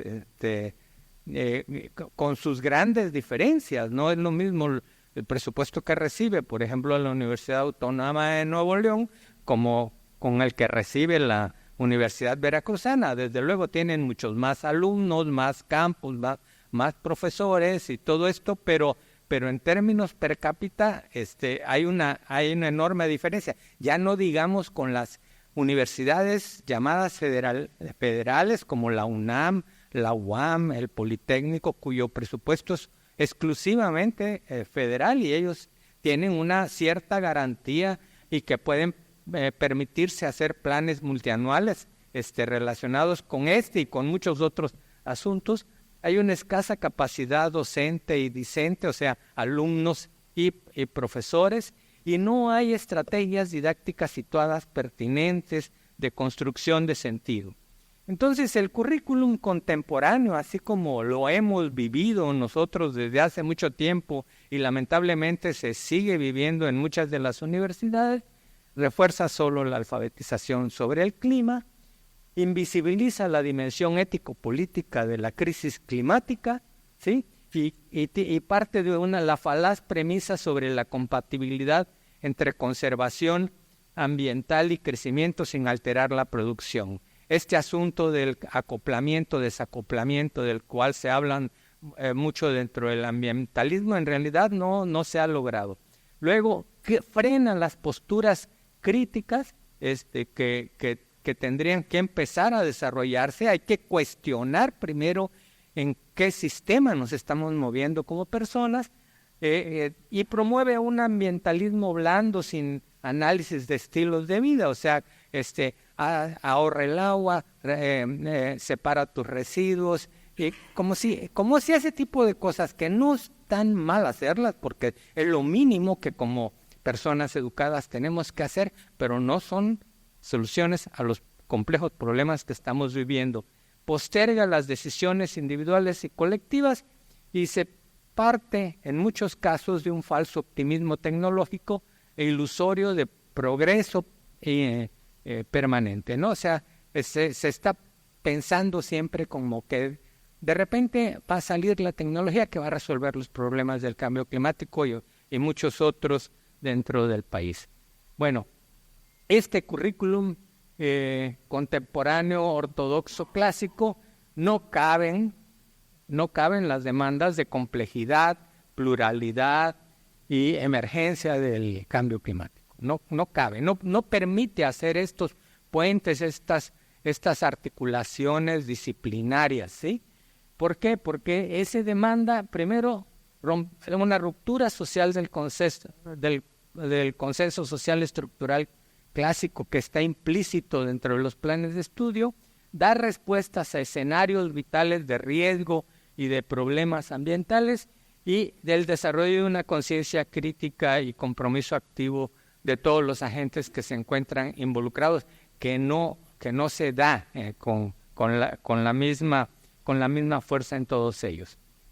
¿En qué consiste esto entonces de educar para el cambio? Si educar sobre el clima no es suficiente y tiene muchos problemas, ¿en qué consiste? Bueno, primero tendríamos que decir ¿para qué cambio? ¿Hacia dónde nos tendríamos que mover? Porque en esto hay muchos discursos, ¿no? De la descarbonización, el del decrecimiento, el de la transición ecológica. Hay muchos discursos de cambio. Algunos se mezclan a veces sin mayor sentido entre sí, pero hay muchos discursos. Y esto es muy importante que lo tengamos claro, porque la educación no tiene efectos sobre el cambio climático cuando se cree que es un problema demasiado complejo para la escala local o comunitaria. Es decir, mucha gente piensa, y eso se refleja en los estudios que hemos hecho, que el problema lo tienen que resolver las grandes corporaciones, los países ricos, que son los que están produciendo la mayor cantidad de gases de efecto invernadero, y que los países pobres o las personas en lo individual o las pequeñas comunidades locales lo que pueden hacer no carece de sentido, no tiene ningún significado. Luego, otra representación social que se promovió mucho a principios de este siglo con toda esta campaña negacionista del cambio climático es que la ciencia no ha hecho nada porque falta información y persiste incertidumbre. Eso todavía tiene remanentes dentro de la representación social según aparecen las investigaciones. Otra de que es responsabilidad de los países ricos y de las representaciones, de que la tecnología es la solución sin necesidad de hacer cambios sociales importantes. O sea, se habla de que modificando la eficiencia energética de los equipos o de las empresas, con ello se hace una contribución, se reducen las emisiones de gases de efecto invernadero, pero no es la solución. Hay un asunto que a veces se emprende más por razones de tipo económico que por razones de tipo de conciencia ambiental, que también en algunos casos el problema se ve como distante, como ajeno. Si el cambio climático está afectando principalmente a las comunidades que dependen, por ejemplo, de los glaciares de montaña o de las zonas costeras que están siendo afectadas por la elevación del nivel del mar, entonces yo, aquí en Monterrey, no tengo problemas, ¿no? Mis aportaciones al problema son insignificantes y es insignificante cambiar el estilo de vida cuando todo lo que existe tiende en una dirección diferente. Entonces, la educación para el cambio climático como centro de una práctica curricular puede convertirse en una palanca de cambio social y construcción de futuros alternativos, ¿sí? Incluso en un reporte que le hicieron llegar al presidente de los Estados Unidos hace más de 20 años, que mandó a hacer un estudio, se decía justamente esto, que el cambio climático se veía venir como un problema y que había que ponerlo en el centro de la práctica educativa. Pero para ello hay que atender primero los conceptos erróneos, aquella información equivocada, sesgada que hemos aprendido mal y que va a generar problemas a la adquisición o para el desarrollo de nuevos conocimientos o a la adquisición de nuevas competencias. Y son estos conceptos que derivan de teorías ingenuas, de errores didácticos o de fuentes no acreditadas que han alimentado la representación social que tenemos del cambio climático. Hay que abordarlo a nivel pedagógico, a nivel individual y colectivo, y evitar esta negación organizada. ¿Qué le llamamos por negación organizada? De algún modo han disminuido estas campañas publicitarias que se pusieron muy de moda, por ejemplo, cuando se publicó por el danés Lomborg el libro del ecologista escéptico en 1998, creo que fue. A partir de ahí hubo y desde un poco desde antes, hubo una gran campaña de medios sobre de que el cambio climático que no era un problema generado por las actividades antrópicas, que era un problema natural, que formaba parte de los ciclos de la naturaleza, todo esto. Yo les recomendaría que, sobre todo aquí que veo muchos estudiantes, que lean un libro muy importante de Oreskes y Conway que se llama Los mercaderes de la duda, que es un libro que habla de todas las estrategias que se desarrollaron para retrasar las políticas de respuesta a nivel internacional para actuar sobre el cambio climático. Es más, si no quieren leer el libro, no lo lean, porque hay una película sobre el libro que a mí me parece mejor, que se pueden bajar en YouTube, que tiene el mismo nombre, Mercaderes sobre la duda, con la diferencia de que en el libro se habla de los científicos que apoyaron las actitudes negacionistas del cambio climático, y en la película los entrevistan y les preguntan que por qué hicieron eso que hicieron en ese momento, y que fue pues por la plata, ¿no? Vean, pero la negación organizada tiene también que ver con el hecho de que seguimos desde muchas esferas dentro de las universidades negando pasivamente el cambio climático. ¿A qué se refiere esto de la negación pasiva? Se refiere al hecho de que pensamos que eso es una tarea de los ingenieros ambientales o de los ingenieros forestales o de la gente que está más relacionada con los temas ambientales y no de los demás, ¿sí? E incluso en los temas, en el área de la educación en el que yo me muevo, la gente que trata los asuntos de cambio climático se remiten a los educadores que trabajan ciencias o a los educadores ambientales. Pero los que trabajan historia de la educación, didáctica de la educación, a ellos el cambio climático no les importa, no lo incorporan como parte de su actividad. Y esa es una negación pasiva del cambio climático, ¿sí? Es de dejarlo de lado, no incorporarlo como su actividad. Hay que definir la orientación y el diseño del currículum, formateando los estándares canónicos de universalidad del currículum, esto que pesa sobre la manera de diseñar currículum en las universidades, impulsar un trabajo colaborativo. Ya los colegas que me precedieron plantearon mucho de este aspecto, inventar nuevos espacios de conexión curricular entre los agentes. También las presentaciones anteriores plantearon mucho de ese aspecto, y ampliar las redes de formación continua. Estas son estrategias que no estoy proponiendo yo, que están proponiendo diversos investigadores que están trabajando sobre estos temas a nivel mundial. Y entonces habría que desarrollar algo que en un trabajo que hice con unos colegas de la Universidad de Santiago de Compostela y de Granada, un currículum de emergencia. ¿Qué quiere decir un currículum de emergencia?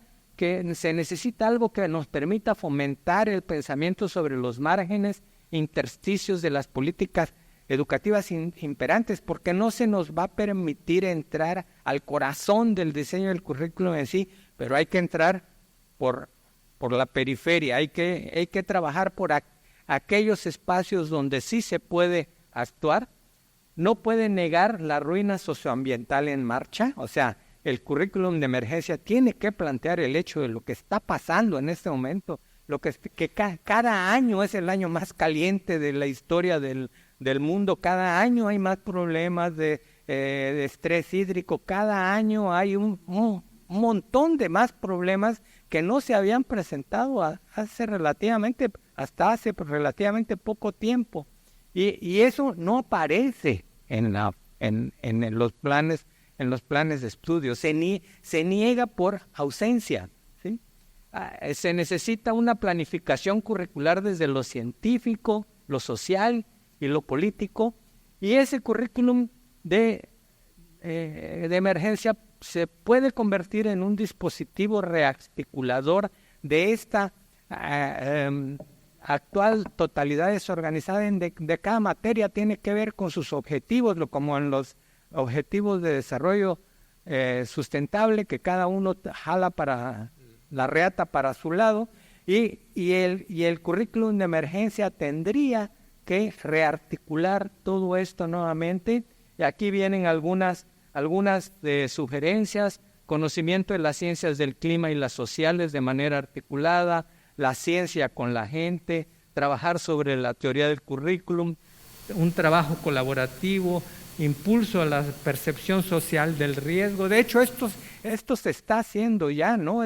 En escuelas y en facultades que están precisamente viendo cómo se incrementan sus niveles de vulnerabilidad, están trabajando sobre mapas de riesgo, etcétera.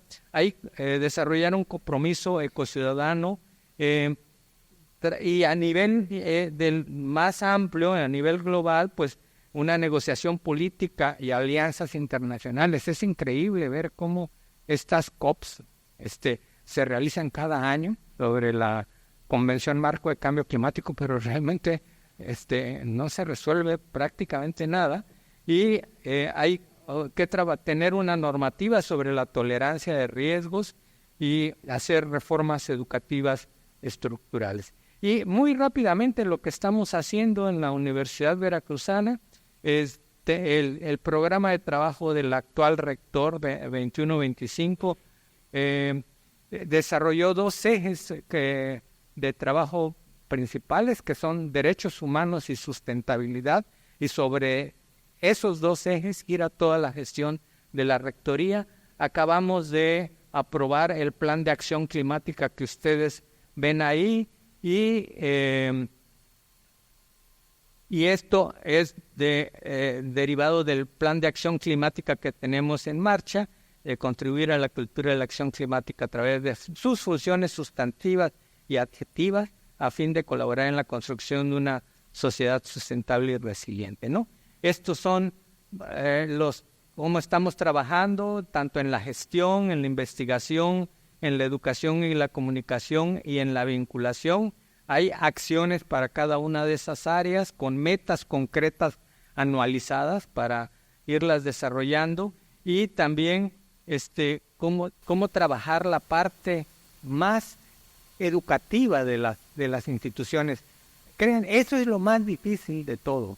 En 2010, cuando trabajamos en la Universidad Veracruzana el primer plan maestro de educación para la sustentabilidad, trabajamos sobre 3 ejes que eran el ABC de ese plan.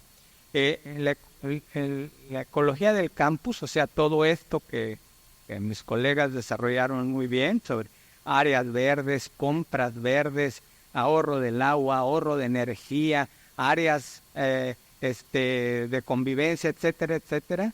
Luego, la otra era trabajar sobre la participación de la comunidad, y la última era trabajar en fortalecimiento de la investigación y la docencia dentro de los distintos niveles educativos.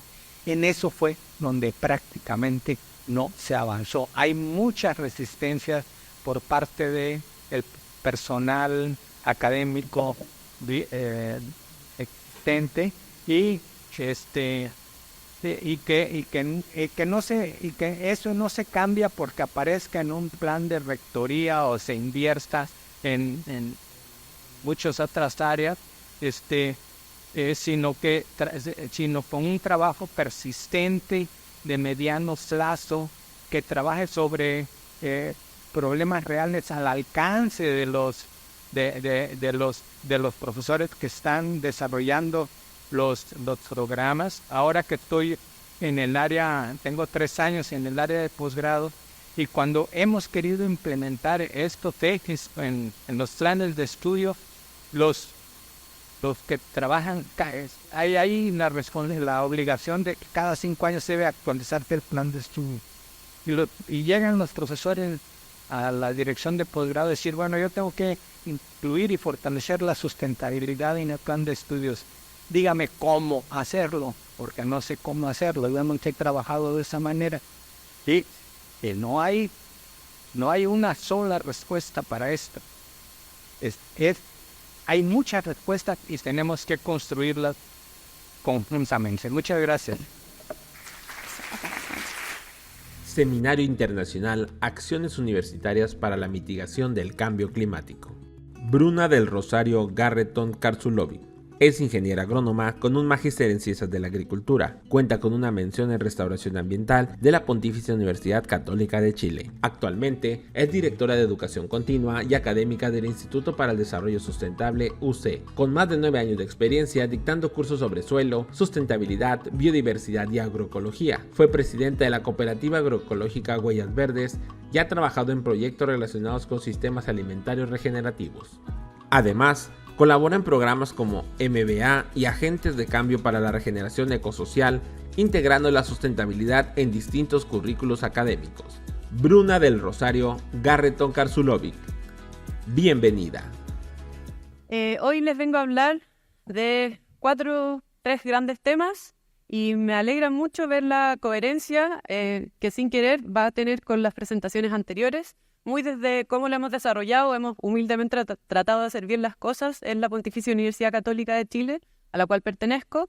Así que les vengo a presentar primero algo sobre formación de agentes de cambio, muy en línea con lo que acaba de presentar también el doctor González y lo que presentó el doctor Lozano anteriormente, algo de algún estudio de caso, de ejemplos de cómo lo hemos desarrollado en cursos en la Universidad en Chile, y finalmente una breve demostración o cápsula de cómo esto se podría realizar o cómo lo estamos realizando en algunos de los cursos en los que hemos aplicado todo esto que anteriormente les voy a presentar. Brevemente, la Pontificia Universidad Católica de Chile, a la cual pertenezco, tiene la iniciativa de sustentabilidad y cambio climático se componen dos entidades. Por una parte está la Dirección de Sustentabilidad, que ve todos los temas que nos presentaron, por ejemplo, como el estudio en la Complutense de Madrid, ve todos los temas de que los campus y las sedes de la universidad sean coherentemente sustentables, con lo que la otra entidad, que es el Instituto para el Desarrollo Sustentable, a la cual pertenezco, ve todos los temas de sustentabilidad y cambio climático en la academia y en la investigación. Juntas componemos la iniciativa de sustentabilidad y da la coherencia y pertinencia de todas estas temáticas. Porque lo que se vea en el aula o también en los espacios administrativos tiene que tener un eco, ¿cierto?, en los campus y viceversa. Entonces, partamos con una cita muy rápida de David Orr, que ya sabemos, como hemos visto en las presentaciones anteriores, que se necesita, ¿cierto?, no solo una educación cognitiva, por así decirlo, o que atente, que vaya al conocimiento per se, sino que, como nos dice David Orr en la parte que destaqué ahí en negrita, no se trata simplemente de contar con más educación, sino que necesitamos con urgencia de una educación de cierto tipo, ¿cierto? También eso lo vamos sumando a las ponencias anteriores. Acá también el trabajo de Donella Meadows nos habla de, para atender a este cierto tipo de educación, tenemos distintas aproximaciones. Donella, en sus 12 puntos de apalancamiento, nos habla o nos puede, con este esquema de la palanca, ¿cierto?, orientar en dónde intervenir si es que queremos cambiar el sistema completo, ¿cierto? Y acá lo vinculamos obviamente con pensamiento sistémico y vemos que las distintas acciones que podamos ir haciendo van a tener distintos efectos según los puntos en donde yo genere este cambio, donde yo atienda los pocos recursos o tiempo que yo pueda tener para generar estos grandes cambios que estamos viendo que están urgentes hace más de una década. Todo esto también hay otro marco que se utiliza y utilizamos mucho, que tiene que ver todo con el modelo del iceberg. Esto también se utiliza harto en modelos de emprendimiento y liderazgo de las áreas de las ciencias administrativas, en donde vemos que muchas veces estamos reaccionando ante eventos o ante síntomas, pero no estamos atendiendo las causas de esos síntomas o las causas de las causas, etcétera, y los determinantes de aquello que estamos viendo. O sea, muchas veces desde la educación estamos atendiendo un síntoma, los estudiantes no saben de la ciencia del clima. Listo, le pasamos una cartilla o lo incluimos en alguna lectura y creemos que eso ya está. Pero no estamos yendo tras la superficie, que sería este iceberg, ¿cierto?, de estos síntomas que estamos atendiendo, estamos viendo, estamos reaccionando, nos hablan de qué tendencia o patrón estamos detectando para los cuales podríamos anticipar. Si vamos más al fondo, podríamos diseñar desde las preguntas de qué estructuras explican estos patrones, que explican los síntomas, y finalmente ya hacia abajo, para producir alguna transformación o alguna movilización de un punto de apalancamiento, desde dónde se crean estas estructuras serían preguntas válidas para poder movilizar, ¿cierto?, y generar esta transformación educativa o en cualquier otro ámbito.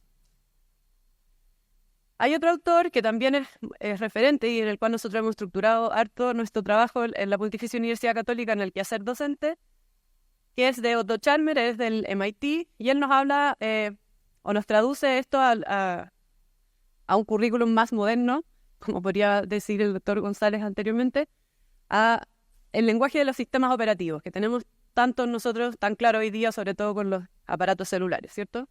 Y vemos que para el área de la educación, él lo propone para muchas otras áreas, pero hoy en día nos hemos ido movilizando o actualizando nuestros sistemas operativos desde un aprendizaje centrado en lo que entra y lo que sale, que sería un aprendizaje muy anterior o de 1.0, en donde estaría centrado en el profesor o la profesora, ¿cierto?, que impone o está entregando cierto conocimiento, cierta clase, a uno 2.0, que sería centrado en lo que sale y en la eficiencia, que sería orientado a los exámenes, a los resultados, ¿cierto?, al aprendizaje de rápida entrada y salida.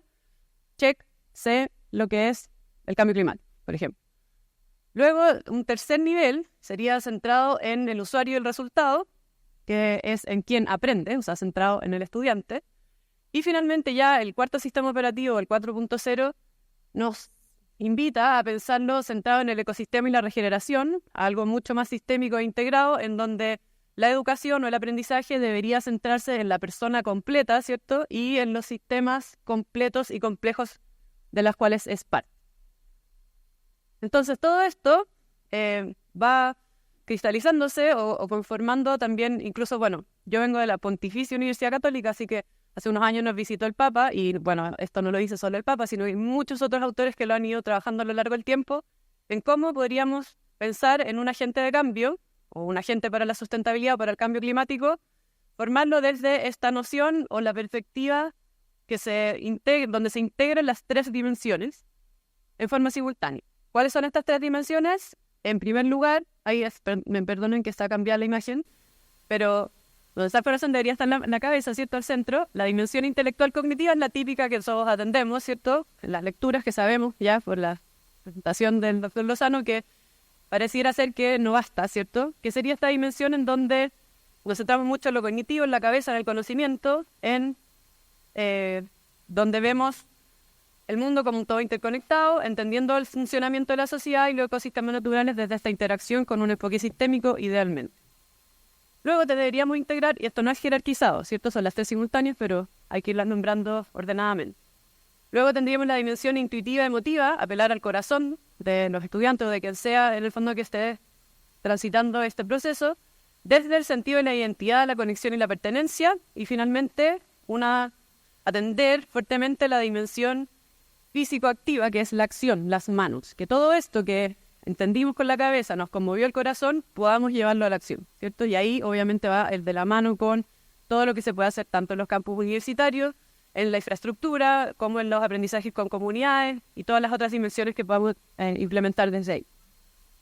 Entonces es necesario considerar un diseño de experiencias de aprendizaje que incluyan estas tres dimensiones, no jerarquizadamente, no en forma jerárquica, para que este proceso cognitivo nos transforme y tenga resultados que son los que esperamos.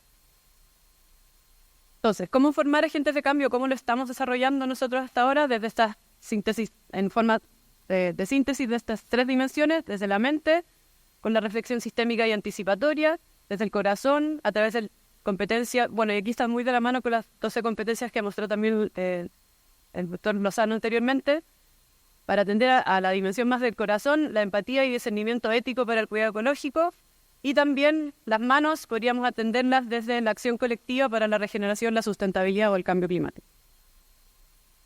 Todo esto, hay una forma de hacerlo porque suena muy bonito, ¿cierto? Sí, deberíamos hacer esto, pero hay formas en que esto, o hay metodologías o marcos teóricos que nos ayudan a ir conduciendo y plasmando todo esto que sabemos que deberíamos realizar. Otto Scharmer, en el MIT, es uno de los principales autores de la teoría de U, de cambio social, que se aplica mucho en innovación también y en emprendimiento y liderazgo, pero la teoría de U apunta a esta tan necesaria reconfiguración de paradigmas arraigados que no nos permiten abordar, ¿cierto?, de forma adecuada los desafíos de esta policrisis socioambiental que también nos mostraba anteriormente en las exposiciones. Estos desafíos complejos del presente nos invitan o nos desafían a este nuevo tipo de educación, y la teoría de U busca justamente eso, movernos de esta conciencia egosistémica a una conciencia ecosistémica, en la cual el ser humano es parte del todo y está interconectado y no es la cúspide de la pirámide evolutiva.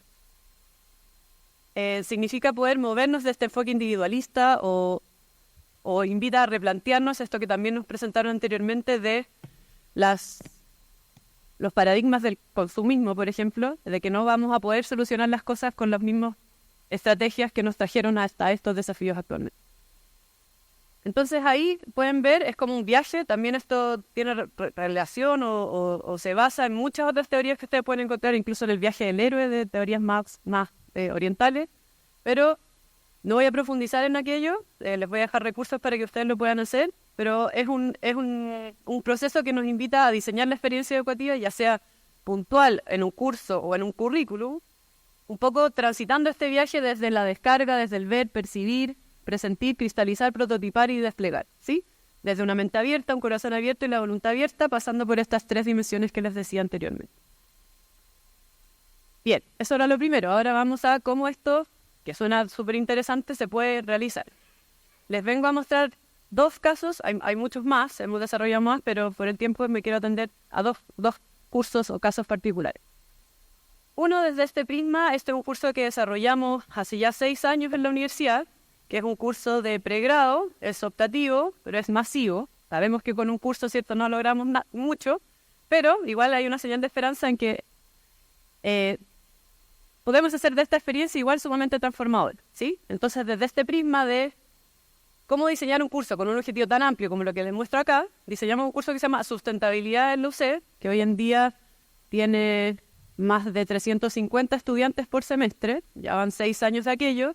Estamos justo generando el estudio de los resultados, de qué transformadora sigue el seguimiento, porque se cumplieron 5 años el año pasado, así que apenas tenga ese resultado se los puedo compartir, pero todavía no los tenemos así como el paper publicado. Pero desde esta pregunta de en qué futuro queremos vivir, cómo convivimos bien en un lugar, cómo integramos el cambio climático y los desafíos de la resiliencia, nuestro quehacer diario, etcétera, etcétera, generamos este curso que ha tenido mejoras constantes, ¿cierto? Tiene un feedback incorporado de mejoras semestre a semestre, pero que si se fijan es la teoría de U aplicada, ¿sí? Este es un viaje muy resumida, de forma muy resumida, de lo que implica el curso en el semestre completo, ¿sí? Desde entregar, ¿cierto? Atender la cognición, entregar los conocimientos base para desde ahí, ¿cierto? Conmover o movilizar, ¿cierto? Al corazón y para finalmente trabajar en ciertos proyectos que son de la índole de aprendizaje y servicio, que es aprendizaje en las comunidades situadas en el lugar. Bueno, ahí están los tipos de evaluaciones y siempre se generan escalas de facilitación. Esto hay clases masivas, pero también hay incluso tríos apreciativos que son reflexiones entre 2 personas que se van completando a lo largo del semestre. También hay distintas escalas en el fondo de aprendizaje. También los profesores y profesoras que dictan este curso se les hace toda una capacitación, me atrevería a decir, o una formación que tiene que ver más con, que nos basamos en un programa que justamente conversábamos hoy día en la mañana con Michelle, de el Art of Hosting, que es el arte de ser anfitrión. Los profesores y profesoras facilitan instancias en donde se deja que la inteligencia colectiva del grupo emerja, en donde el estudiante es el protagonista y el profesor simplemente viene a guiar o ser un apoyo en este proceso completo que el grupo vive completamente también. Porque abajo de la U no es solo simbólico, sino que cuando yo entiendo y me conmuevo con todo lo que está pasando y la crisis socioambiental me pega de lleno, me conmuevo y podría quedarme como en ecoansiedad permanente, pero cuando yo me encuentro con mis pares en aquello que me motive, que puede ser cualquiera de las áreas que los 17 Objetivos de Desarrollo Sostenible nos muestran, puedo desde ahí, en forma colaborativa y colectiva, desarrollar y poner al servicio mis manos o la acción que yo quiera generar para con todo ese proceso que yo ya vi.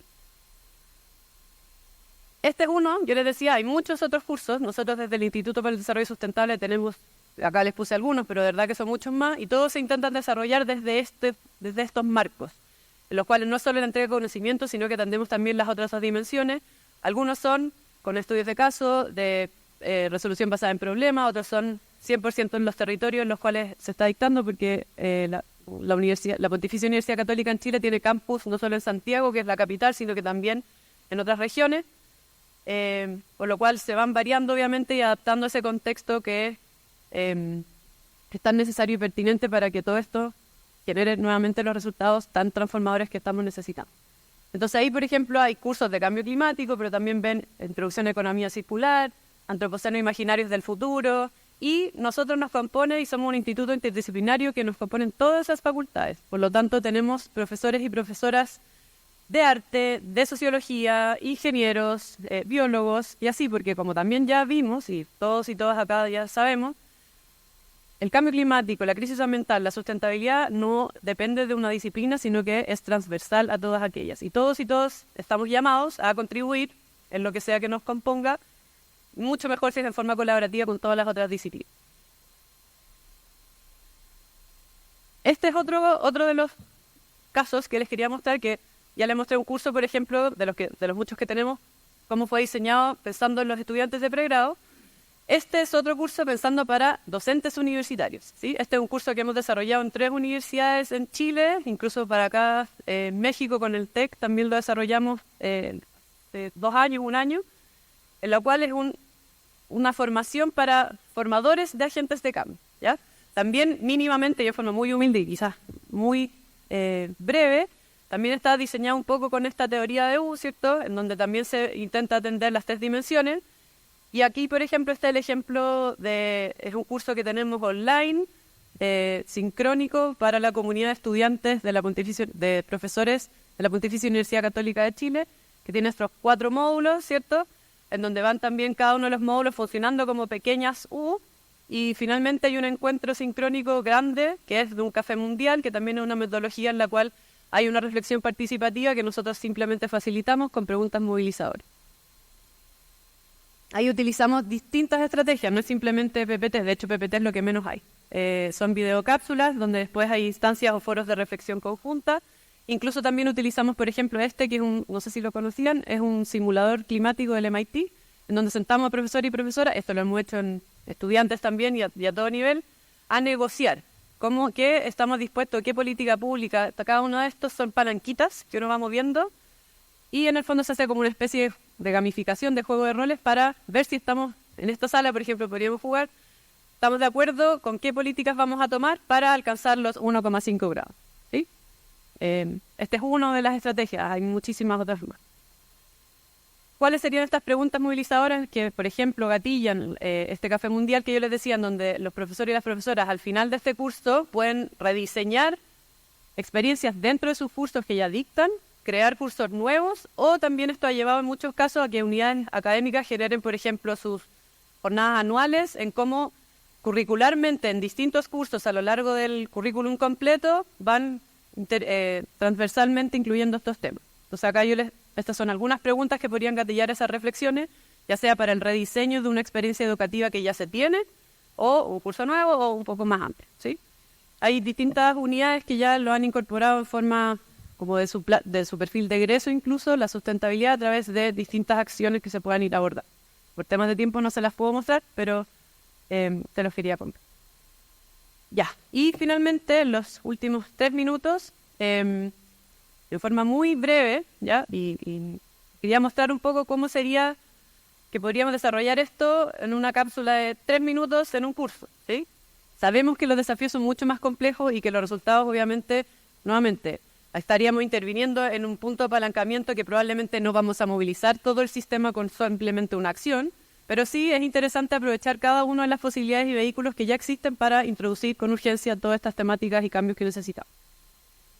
Entonces, por ejemplo, desde explicar ciencia básica o la ciencia del clima, ¿cierto?, de el Holoceno, los patrones que hemos visto, de la temperatura, el CO2, emisiones, etcétera, etcétera, podemos mostrar los patrones, aquí voy bajando un poco en el iceberg, ¿cierto?, los patrones que esto genera, ¿cierto?, en donde vemos que las tendencias socioeconómicas no necesariamente implican causalidad, pero sí hay una relación, ¿cierto?, con las tendencias del sistema terrestre que estamos viendo, y esto lo podemos transformar a preguntas, devolverle a nuestros estudiantes o a la audiencia ya.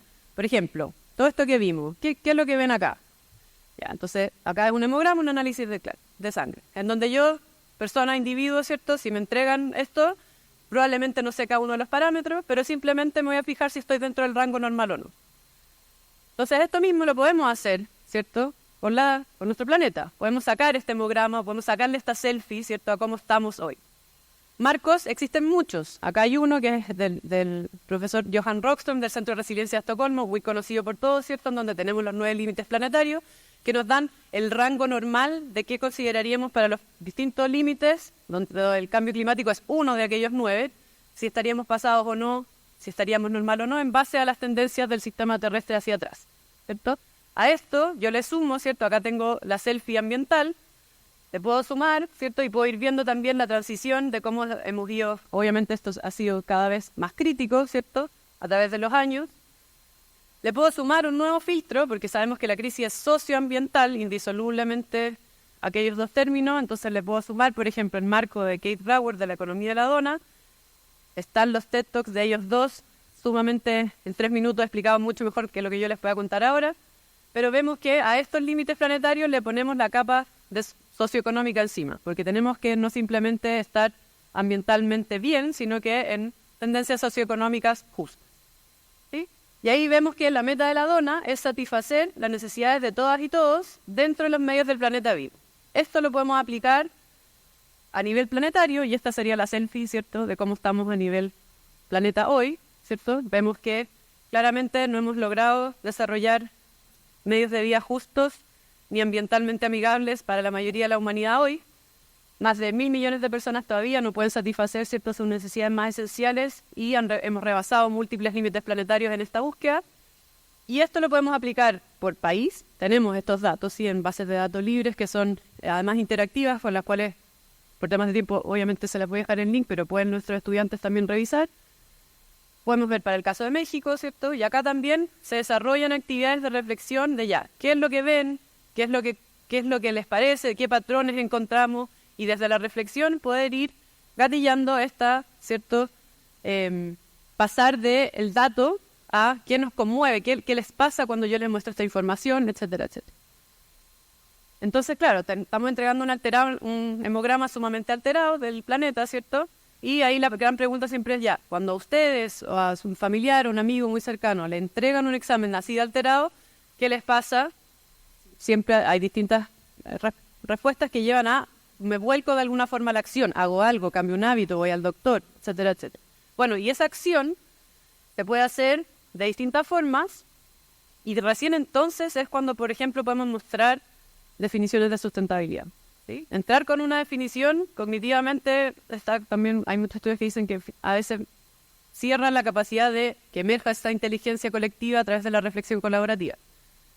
Entonces acá, por ejemplo, está la definición, que no es nuestra, es de Ehrenfeld y su equipo, pero es la que adscribe la Pontificia Universidad Católica, porque claro, en Brundtland se planteó el año 87, ¿cierto?, una definición, la cual ha ido cambiando a través del tiempo. Esta no es la última definición tampoco y siempre está sujeta a cambios, pero en donde vemos que la sustentabilidad se nos muestra como una construcción colectiva, y quiso destacar eso, en donde otras formas de vida también florezcan en el planeta Tierra. Vamos del egocentrismo al ecocentrismo, y en donde todos y todas estamos llamados a poder contribuir. Bueno, no, eso. Entonces acá también siempre situar, ¿cierto?, a quien estamos pudiendo apoyar con todo esto, en que esto los ODS, como ya nos contaba el doctor Sergio en la mañana, ya están en revisión, ¿cierto?, no son los últimos, y si es que queremos presentarlos de una forma que no sea la cajita curricular, que pareciera que yo hago un cheque y ya soy sustentable, esta es otra, por ejemplo, aproximación, que no es nuestra, nosotros la utilizamos, que va de la mano con los límites planetarios y la economía de la dona, en donde tenemos anidados, y si hay una interdependencia un poco más coherente de los objetivos de desarrollo sostenible, y en donde podemos empezar a visualizar o hacer preguntas atingentes en que vemos que si cumplimos el 8, el 13 parece que ya no, ¿sí? Y etcétera, etcétera. Y una pequeña acción, por ejemplo, que se puede desarrollar de una cápsula, insisto, de menos de 4 minutos, es dejar el link, aquí se puede hacer con QR o de distintas formas, para que se midan la huella ecológica. No sé si acá se la han medido, es un ejercicio súper interesante, hay muchos calculadores, ¿sí? Pero este es uno como que no necesita loguearse, que es muy rápido, está en distintos idiomas, entonces es bien rápido. Son preguntas que en base a su estilo de vida le van a entregar la huella ecológica, que es cuánto, si todas las personas vivieran como quien está respondiendo ese cuestionario, ¿cuántos planetas Tierra necesitarían? ¿Ya? Y nos entrega este es mi mejor resultado que saqué en el tiempo, por eso puse este pantallazo. Por venir acá, con el viaje en avión, ya sé que probablemente eso subió mucho, ¿cierto? Pero en algún minuto yo hice una medición en que alcanzar el planeta Tierra puede ser muy autorreferente, pero quiero que simplemente se queden con los resultados que esto entrega, ¿sí? Y me entrega por la huella ecológica, que incluye la huella de carbono, y además por categorías de consumo. Por ejemplo, y eso me va a orientar a poder orientar mis acciones. Por ejemplo, yo quizás no tengo mucha decisión, si soy un estudiante de pregrado, en cuál es la materialidad de la vivienda en la cual vivo, pero sí tengo decisión en cómo me movilizo a la universidad o qué elección de alimentación voy a hacer 3 veces al día durante mi vida, ¿sí? Y eso tiene distintos niveles de impacto y todo eso está incluido en este calculador. Entonces, además, me orienta simplemente a aquellas cosas o acciones que yo pueda ir tomando en mi día a día y cuestionando, ¿cierto?, para bajar mi huella ecológica, pues. Todo me lo voy a saltar. Y finalmente, ya estoy en el tiempo, sí, pasado, les dejo 2 recursos o algunos recursos donde quieran profundizar. Tenemos un MOOC en Coursera de sustentabilidad en perspectiva latinoamericana. Bueno, diplomados. Esta es una guía van a estar, entiendo que van a tener la presentación, ¿cierto? Porque ahí vienen los links. Esta, por ejemplo, es una guía para incorporar prácticas educativas para profesores. La UNESCO también ha desarrollado, ¿cierto?, esta guía de educación de los objetivos de desarrollo sostenible con objetivos de aprendizaje por cada uno de los objetivos, actitudinales, etcétera, etcétera. Lo que quiero llegar es que material hay a ir mucho. Trabajar en forma interdisciplinaria nos ayuda a poder nutrirnos de las otras áreas, porque este no es un problema de los ingenieros, sino que es un problema transversal. Muchísimas gracias. Seminario Internacional Acciones Universitarias para la Mitigación del Cambio Climático.